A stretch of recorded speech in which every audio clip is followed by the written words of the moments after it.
votre République idéale. Voilà un étrange sujet. La République, dont le premier exemple remonte aux Romains, en -509, est une forme d'organisation politique qui existe donc depuis plus de 2500 ans, qui est mise en vigueur dans 144 pays différents à l'heure actuelle. 144. Et on nous demande d'imaginer ce que serait notre République idéale. Cela sous-entend qu'elle ne l'est pas. Si l'on en croit le dictionnaire, une république est une forme de gouvernement dans lequel le pouvoir est exercé par des représentants de la population qui sont élus en vertu d'un mandat. Le chef de l'État n'est pas le seul à détenir ce pouvoir, un pouvoir qui n'est pas héréditaire. Cela signifie que chacun peut avoir du pouvoir, comme le rappelait Jean Jaurès. La République, c'est le droit de tout homme, quelle que soit sa croyance religieuse, à avoir sa part de souveraineté. La République renvoie donc à la démocratie. Voici pourquoi les deux termes sont si souvent associés. La participation en baisse des dernières élections présidentielles et législatives montre les difficultés de la démocratie actuelle qui se répercutent sur le fonctionnement de la République. Votre République idéale. On nous voit maintenant où on nous demande d'avoir à 31 dans la même classe, la même vision de la République. Comment avoir un projet commun et uniforme alors que la République idéale de Naïs n'est pas la même que celle de Lou, qui n'est pas non plus celle d'Amaury. Comment faire correspondre une république à tous les individus? Une république idéale serait donc subjective. La définition du terme idéal peut nous éclairer.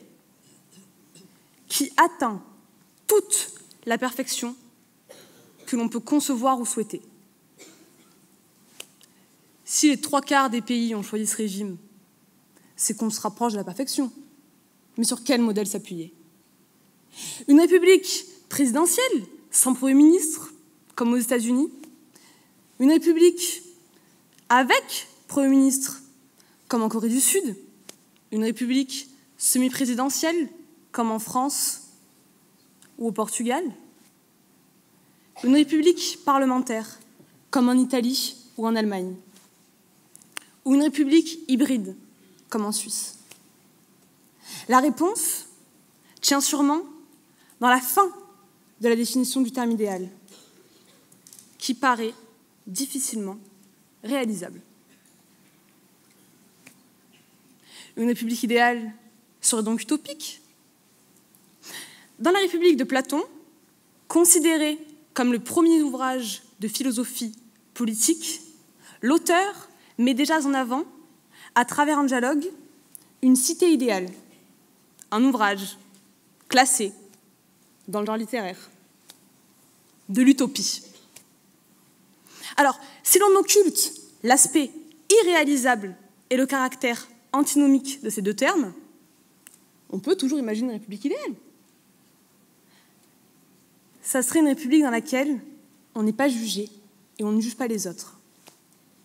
Peu importe notre genre, notre sexualité, notre origine sociale, notre niveau de vie, notre religion ou notre handicap.